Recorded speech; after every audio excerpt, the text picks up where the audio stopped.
Good day to all of you. Welcome to Biopsych.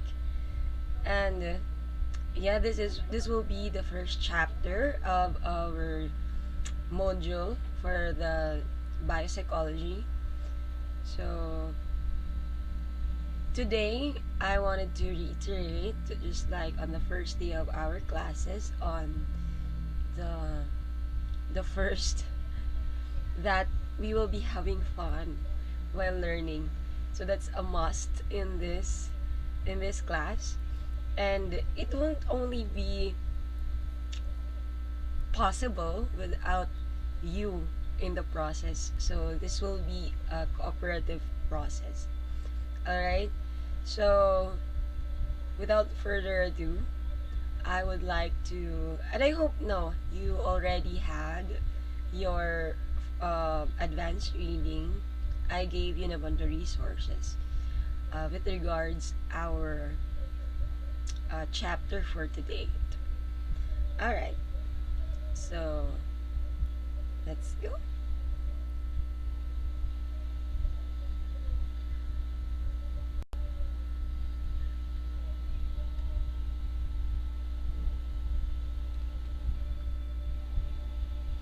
All right, so the first chapter is about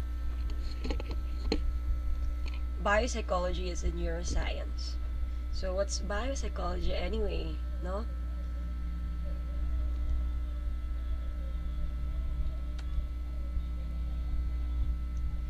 So today we will be talking about these topics here, and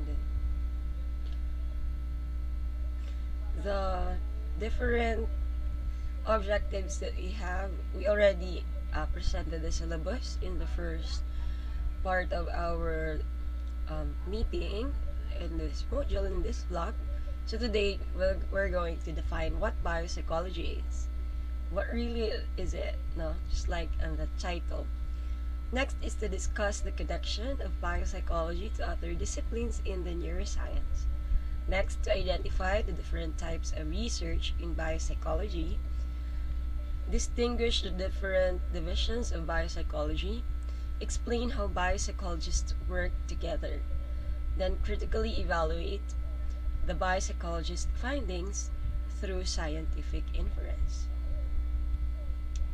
Alright, so the human brain is really amazing, no, with a lot of intricate network of neurons. I know that it is a fact that you already had your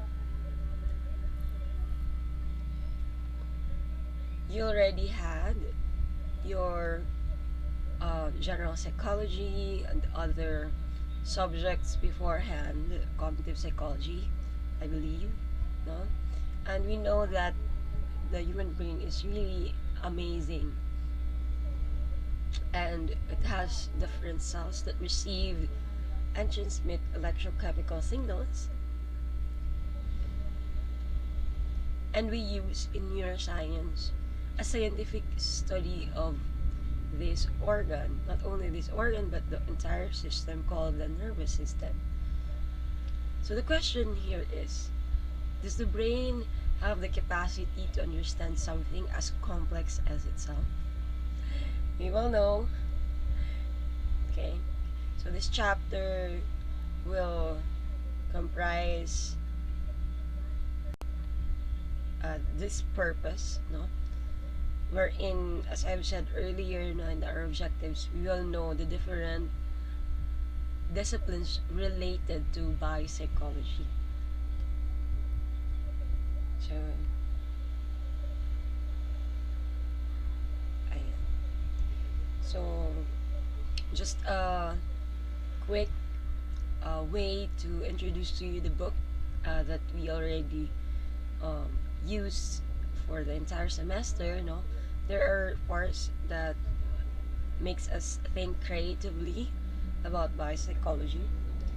We also have different clinical implications, wherein there are different stories or case studies that are incorporated in the readings so that it will be more applied and also more interesting.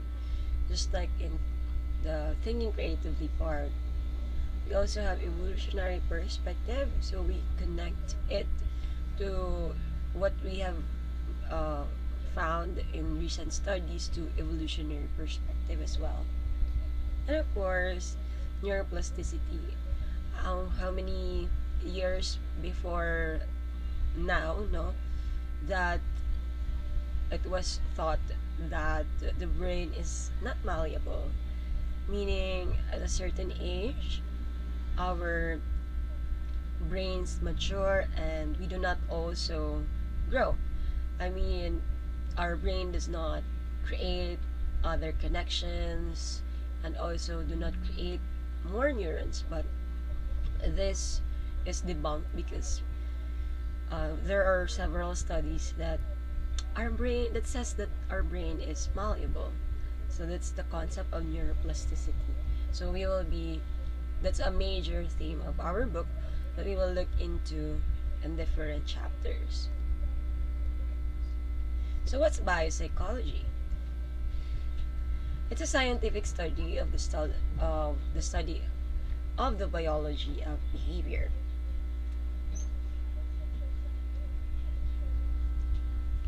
And it is we can go back to the very first person who was able to develop this neuroscientific discipline, si Donald Oldingham. He proposed that psychological phenomena might be produced by brain activity. So it was him that he based his theories involving humans and laboratory animals on clinical case studies and on logical arguments, wherein he also got from observations from daily life. And with this interdisciplinary way of looking into this discipline, it became a hallmark, no, as we will be looking later, no, in more depth, that this is the nature of biopsychology, na we use different techniques, we use different disciplines to explain a certain phenomena. Alright? And he also helped discredit the notion that psychological functions were too complex to be derived from physiological activities. Alright, so the next part is to know the relationship of biopsychology and other disciplines.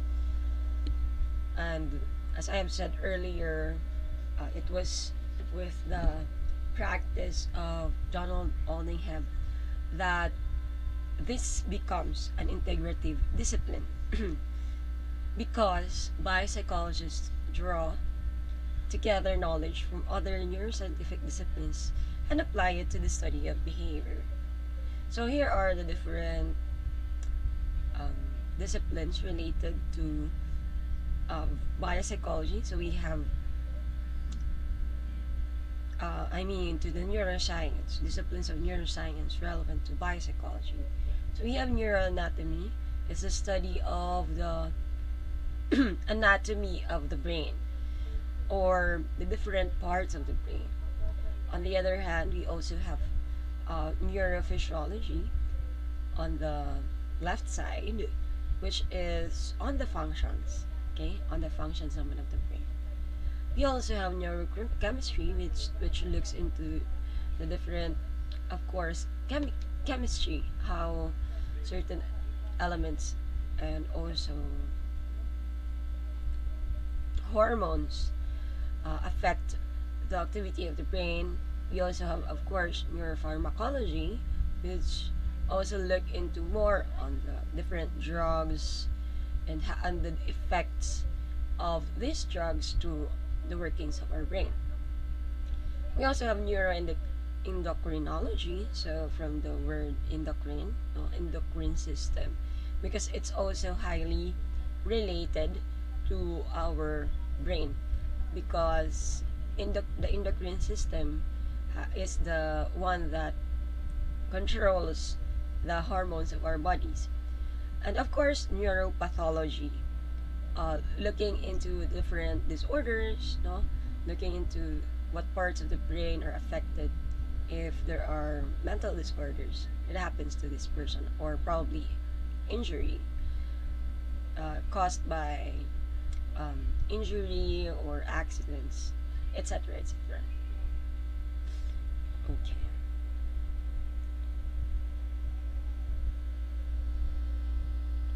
Ayan.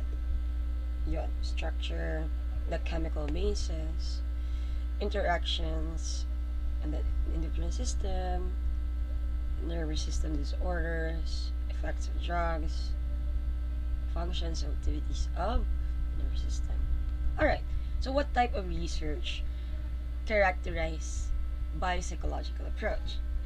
Alright, so if you already had your general psychology and other psychology majors, you will have an overview of what it is. So let's look at the three dimensions along which these researches vary. So first that we have to consider is the subjects.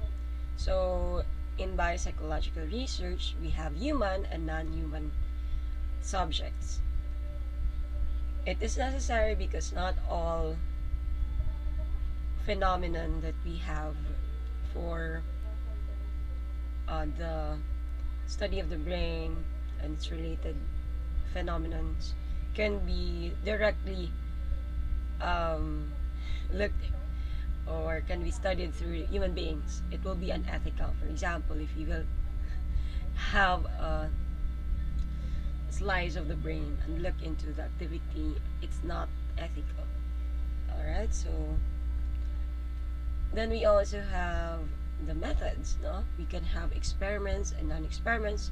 So depending on whether, just like in the subjects, no, if it will bring more harm to the person, there will be other ways to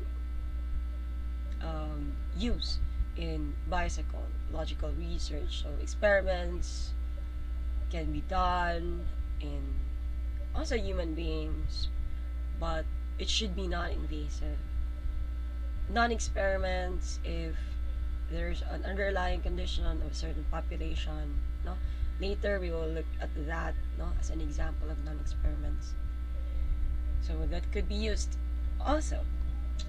And of course, the type of research. We have pure and applied. So in pure and applied, we know naman basic research that it's more of looking really into a certain phenomena in itself, for itself. On the other hand, for the applied, it has some implications to a certain population. It's for policy, it's for intervention, so it's more applied. Alright, so yun, I have told you some of the effects or importance of having human and non-human subjects, no? So here are more of it. So advantages, no? Of course, humans can follow instructions. And as said by Dr. Pinel in his book, no, the cage of human beings are lesser. Kidding aside, so yun, they can report subjective experiences. They can also it's cheaper, no, to maintain because you don't need a cage. Of course, we have human brain, and that's the most important thing that we wanted to know more about. On the other hand, non-human subjects like rats, lab rats, what else? Octopus, and other non-human subjects have simpler brains, make it more likely that brain behavior interactions will be revealed. We can also get insights from those by using comparative approach, using different species and there are fewer ethical restrictions, no, as compared to the human subjects. Alright, so I have napahapyaw ko na naman na sabihin that in the human subjects, there are a lot of ethical considerations we have to follow. We really need a strict IRB, or the research board, okay, institutional research board. What else? Yeah, we cannot do invasive techniques. However, for non-human subjects, yun nga, yes, we can do certain invasive things for them, but we cannot be so sure that the workings on their parts of the brains will also be applicable to human beings. So that's the catch there. Both have advantages, but both have disadvantages as well. So here's an example of non-human subjects. Okay, so this is a rat that weighs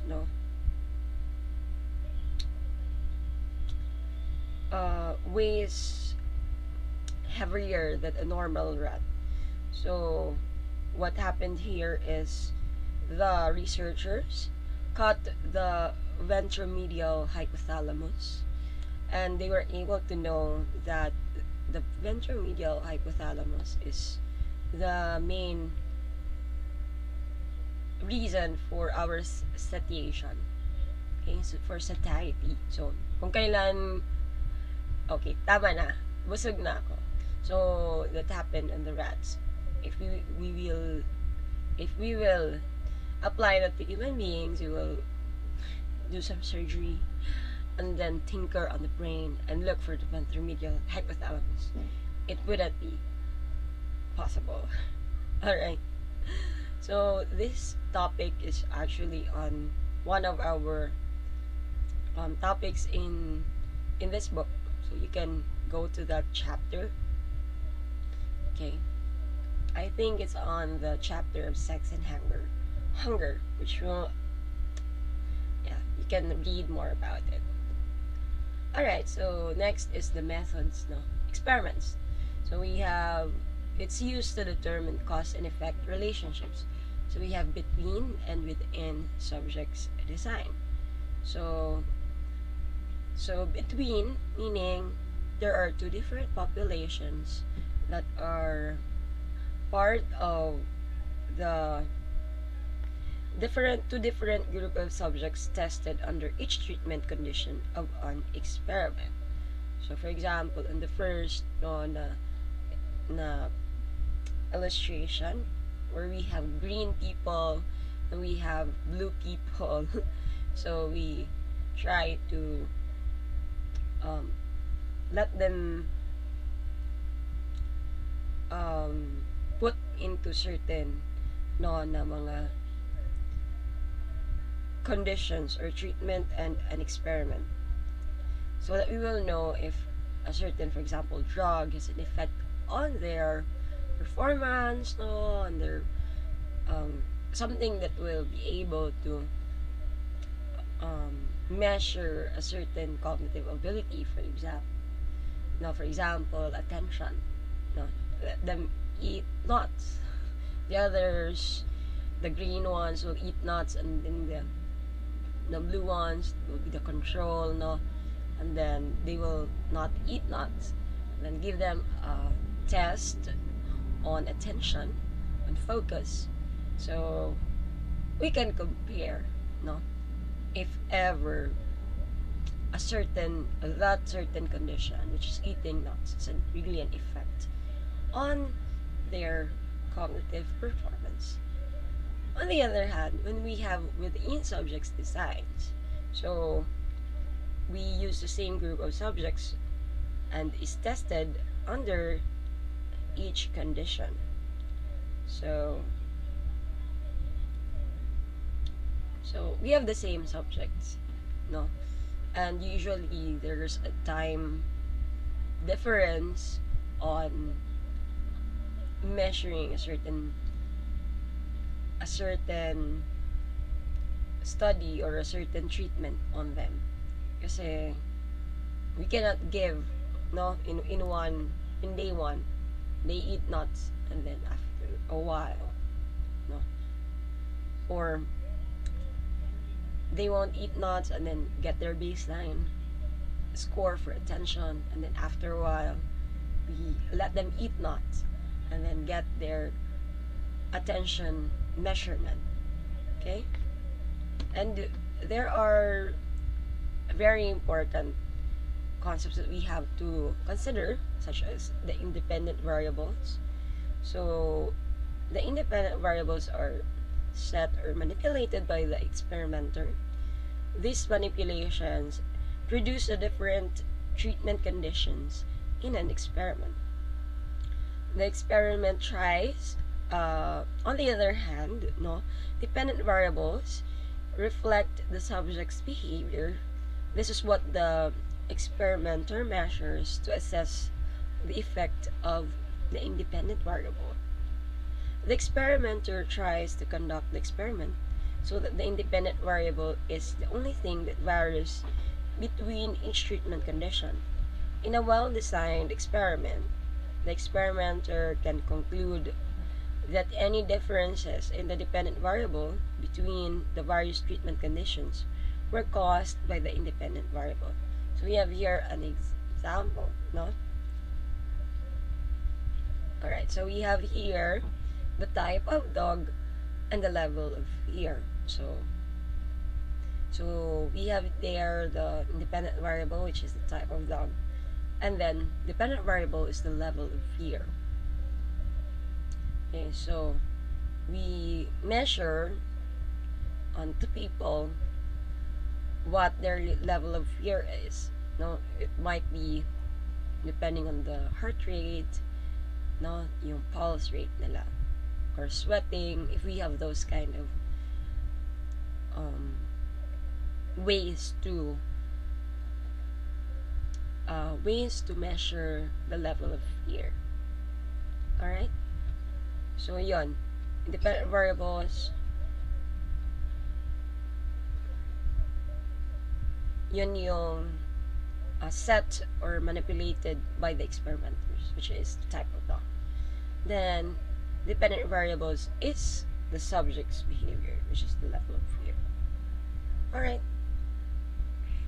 However, in any kind of experiment, there might be confounding variables, no?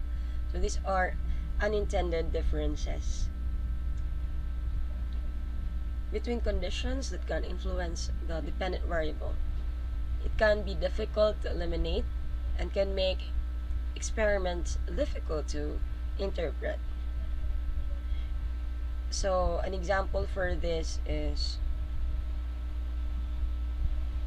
in the next slide, no?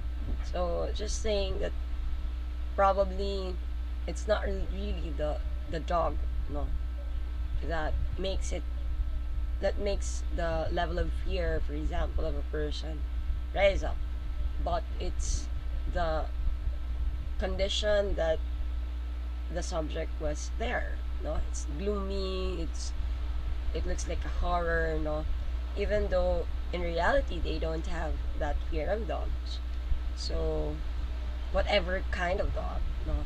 So but it's the setting, so that can be a confounding variable. Alright.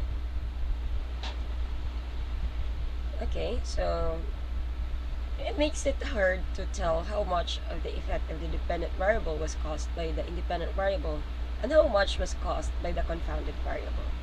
So yun yung kailangan natin tingnan. Okay.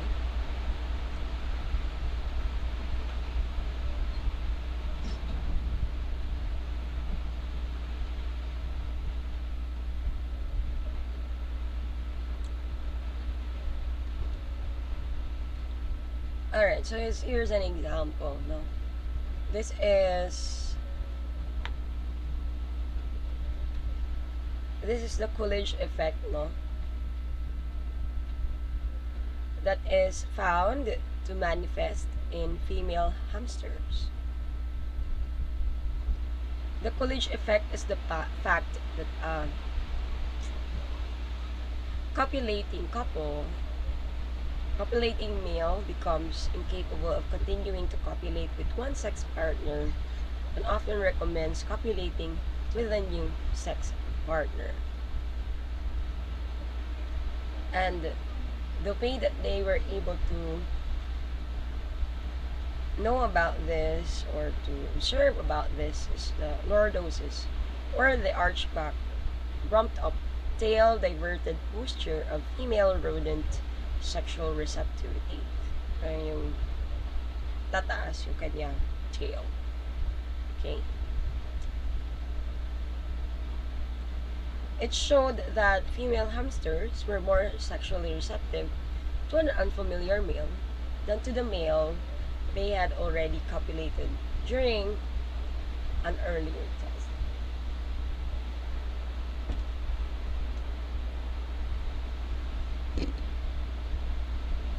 However, Lester and Gorsalka argued that the Coolidge effect had not been demonstrated in females because it's more difficult to conduct well-controlled Coolidge effect experiments with females, not because females do not display a Coolidge effect, but because the males of most mammalian species become sexually fatigued more readily than do the females.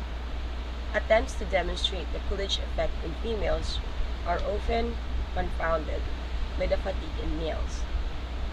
Alright, so yun yung main gist ng story about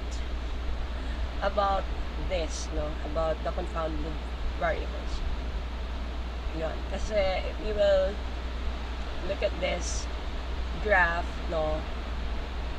The mean lordosis, the duration of the female hamsters in the different males, no, group. So the unfamiliar group, so there's still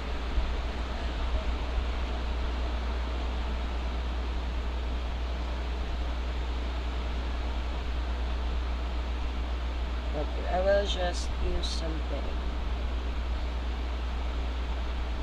Alright, so kung tingnan nyo na lang, no, on the unfamiliar group, there are still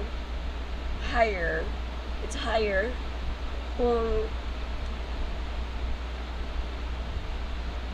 different male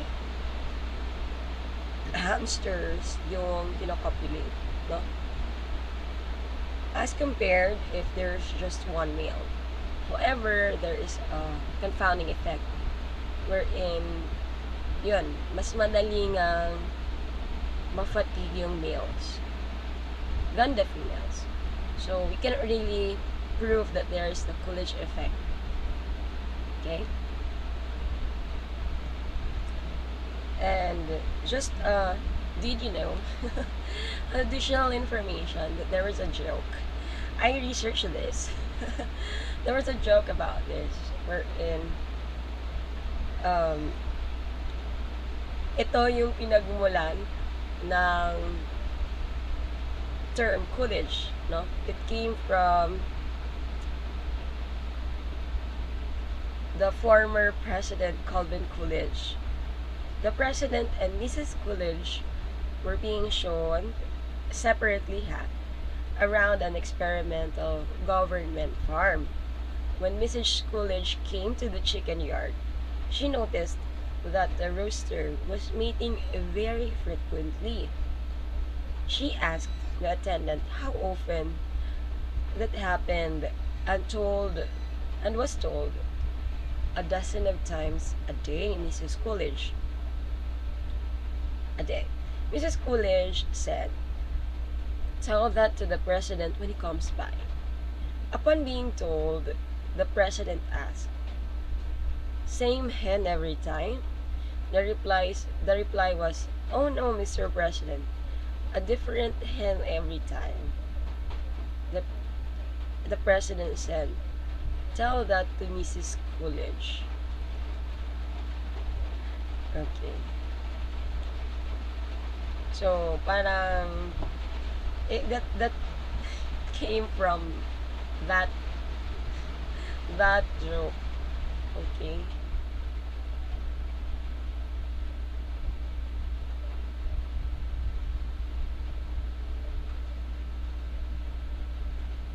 Alright, so